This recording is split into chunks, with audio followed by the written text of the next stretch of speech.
Hi everybody. Give everybody a few minutes to jump on here.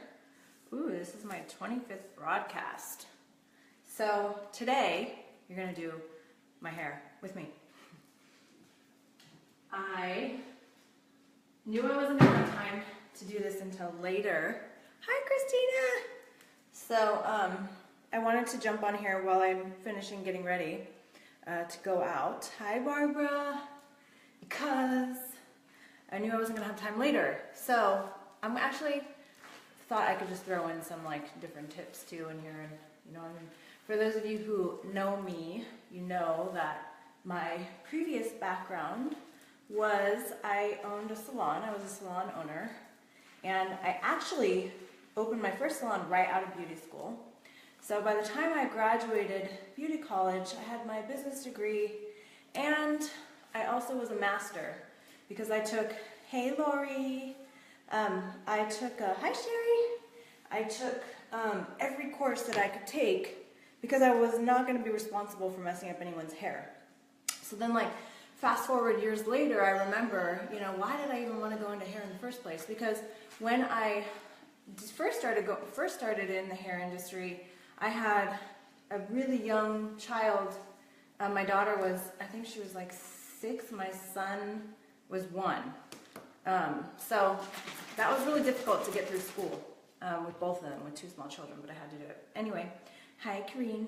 So I always had to be the best at everything that I did, and that's why I took all the classes and learned everything that I could, so I was a master. So right out of beauty school, I opened a salon, and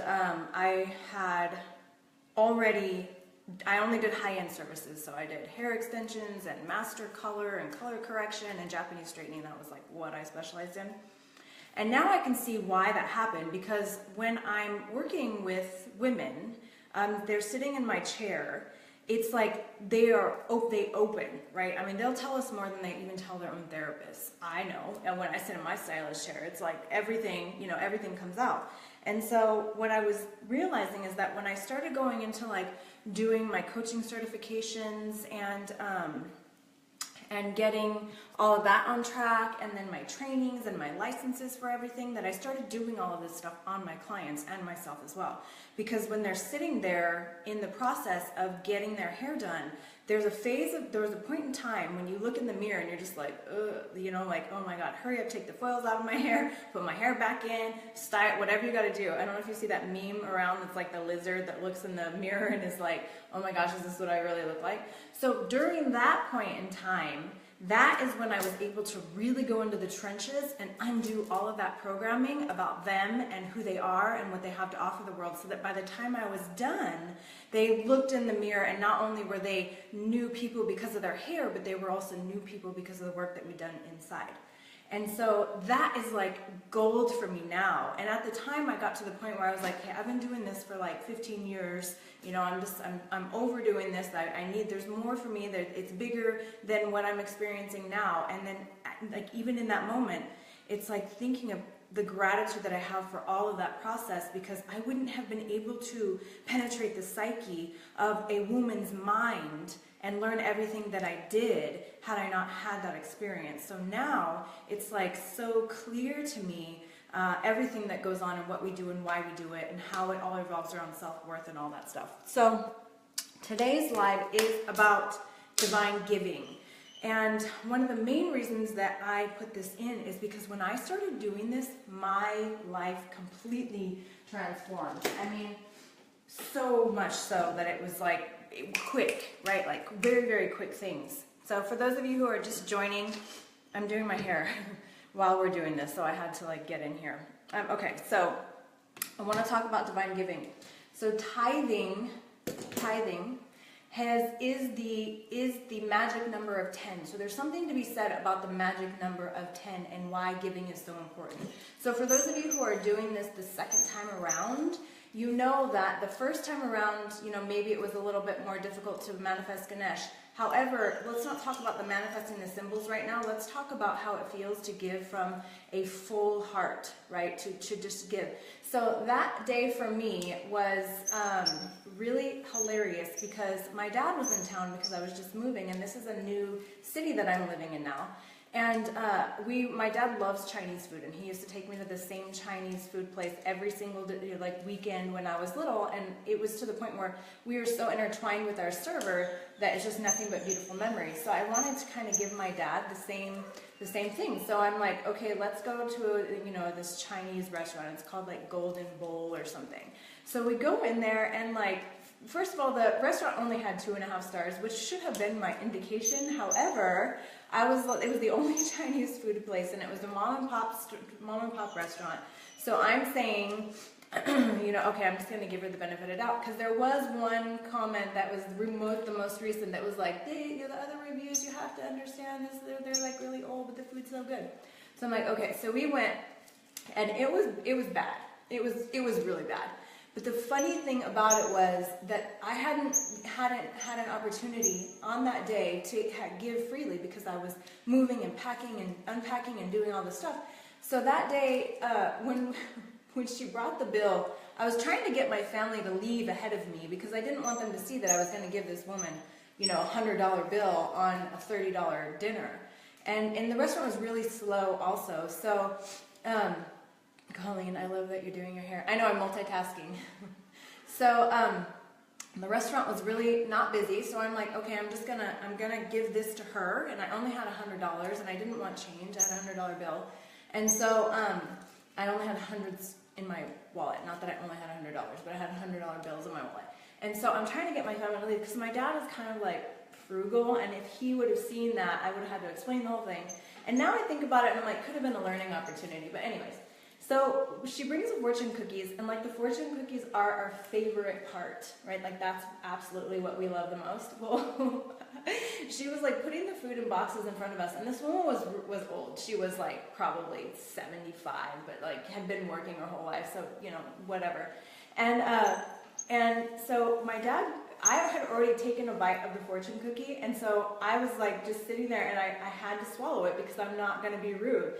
But my dad sitting next to me takes a bite of this fortune cookie and like gags in front of like gags, and it like comes out into his hand, and I'm just like, oh my God, I can't believe he just did that. So we all just started dying laughing, and I still don't know if she knows what we were laughing about. But anyways, I'm like, okay, I have to give her this. I have to give it to her.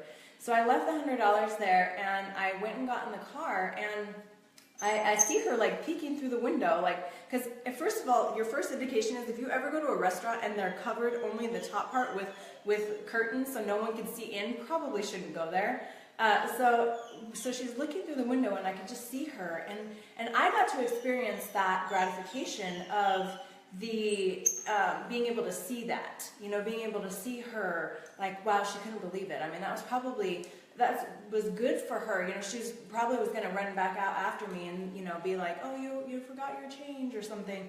But she wasn't able to. So that's what I want to talk about. I want to talk about that like giving feeling, that feeling that you feel when you give, and how that's the important part. That's the key to bringing you more money than you could even ever imagine. Hey, Mason, stop. All the kids are out in the pool, and he's like crying because he can't get out. And so, anyway, so that's what I want to talk about. Like, that is what is going to open you up to the flow of the money that you are desiring to experience, right? And so this is what I want to. I have to stop my dog from doing this. It's kind of annoying.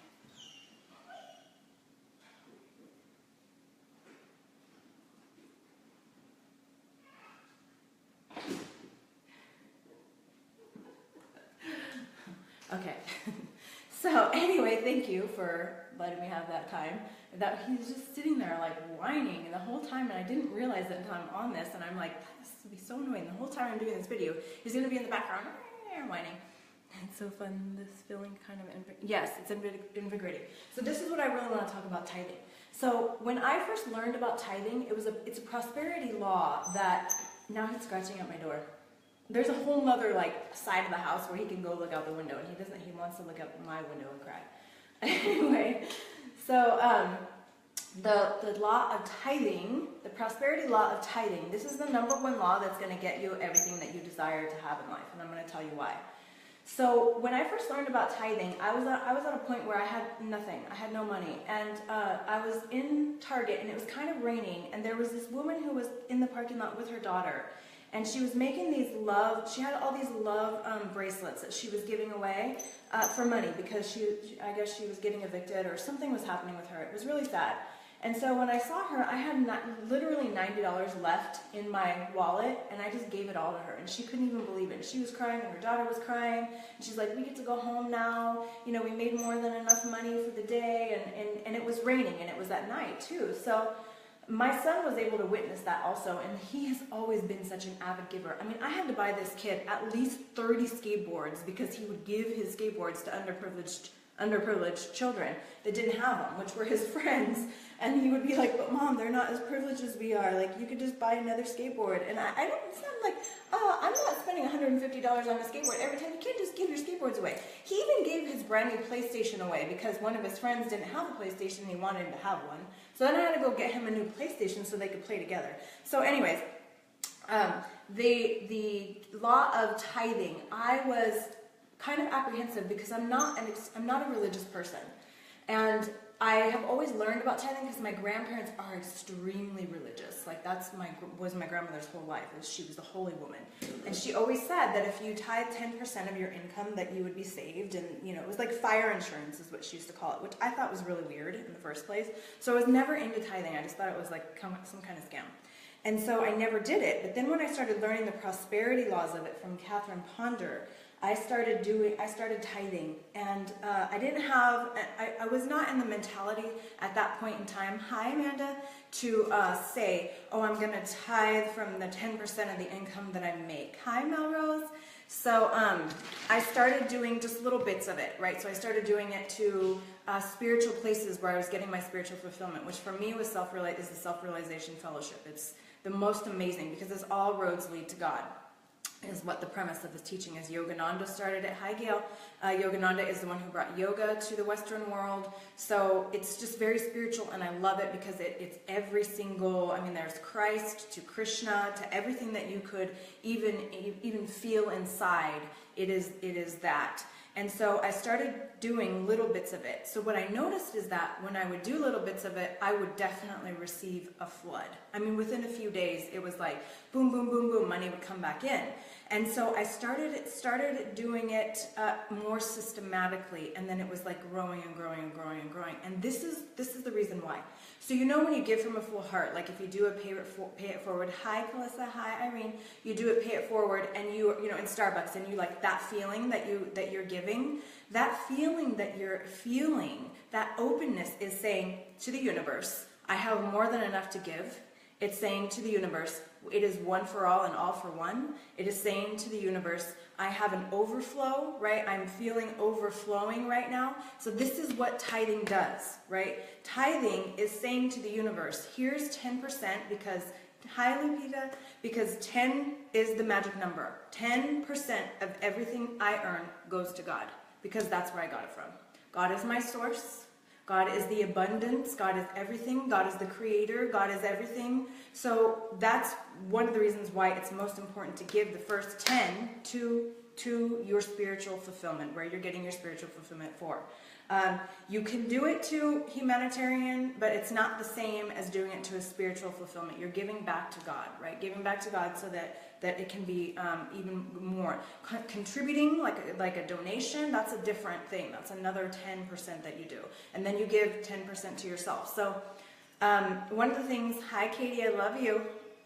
So the magic number 10, you give a 10. So when you are doing this to the universe, when you are saying, here is 10 back to you, not only do you receive that 10-fold back, so then you can give 10-fold back again, but you're telling the universe, I have more than enough to give. You're telling the God of everything, whatever it is, the God of your heart, that you love him, you love her, whatever it is, so much that you are feeling fulfilled and you're grateful and you're blessed. And so when you're doing this, it changes your relationship with money instantaneously.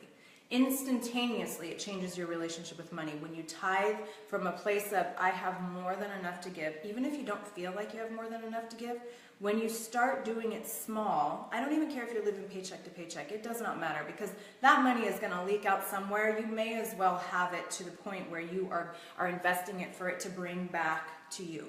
When we live in limited thinking with unlimited means, we have a limited life experience. When we're giving from the overflow to the God of our heart, we will have more than enough. It says it everywhere, in every ancient text. It's not just religion, it's not just Catholicism, it's not just Christianity. It's ancient Babylonians, it is the Greeks, it is all ancient civilizations. Even the Egyptians knew this.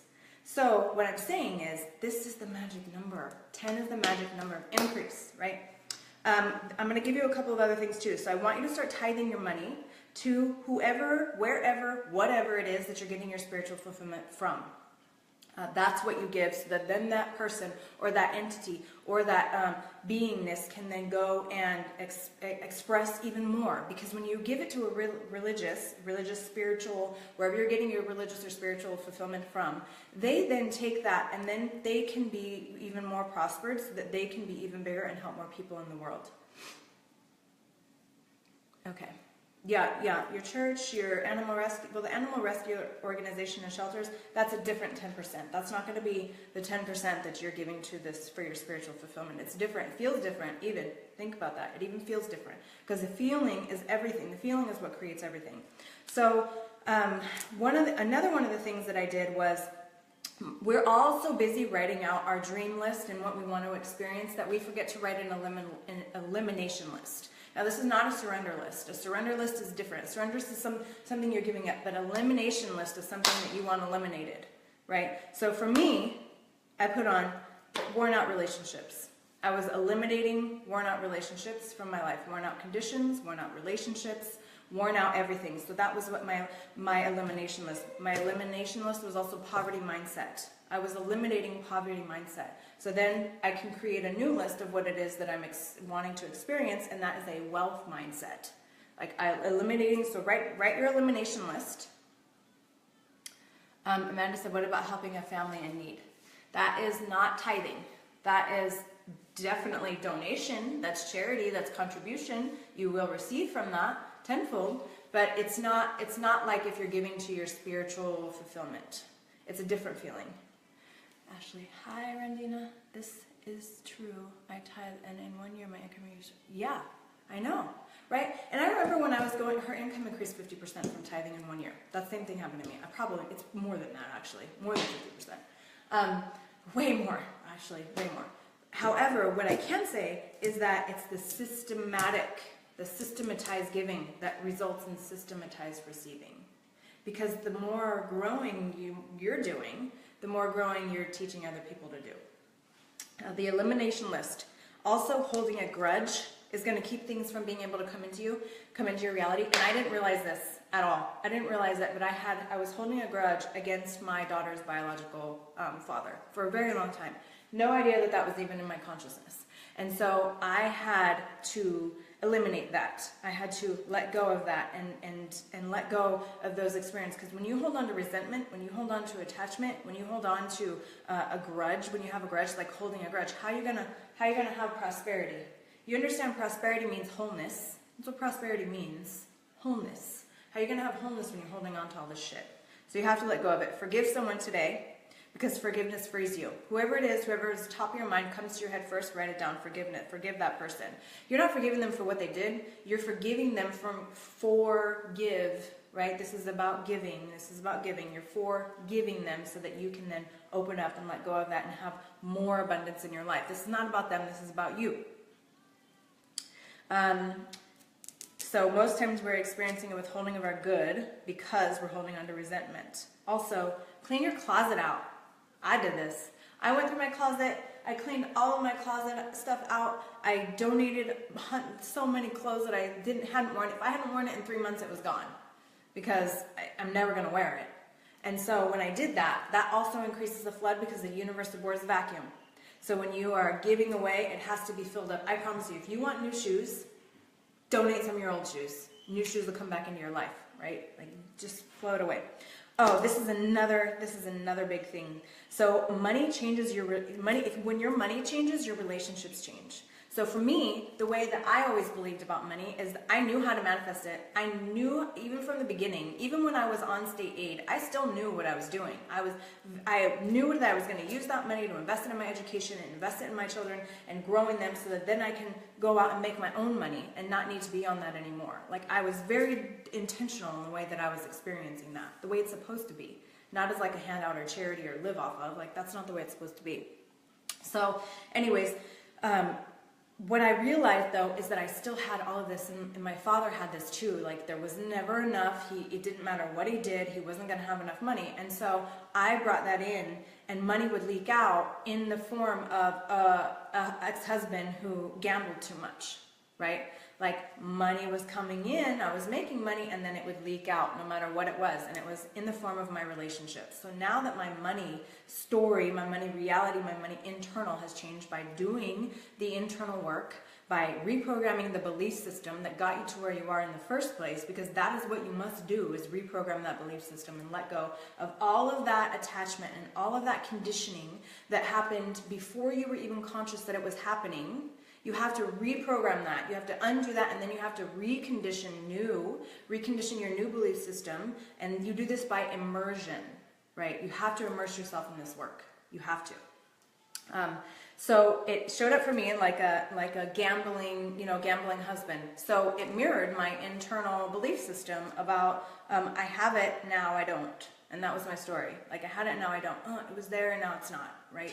So when my wealth mindset changed, when my mentality changed, I started attracting a completely different level of man. Completely different level of man. When your money story changes, your relationship story changes. Everything in your life changes. So know that as you're doing this work, it's not just to work about money. It's not just to get money. It's to transform you into a beautiful, powerful, sacred money goddess. Because when you are that, when you're that beauty, when you're that flow, when you're that spiritual, when you're that nurturer, when you're in that connection with the universe, there is nothing like it on this planet. Absolutely nothing. So that's another thing too to understand. It's not just the money. This is why I say it's not about the money in paper, but what does that mean? It's not about the money. It's about what the money means to me.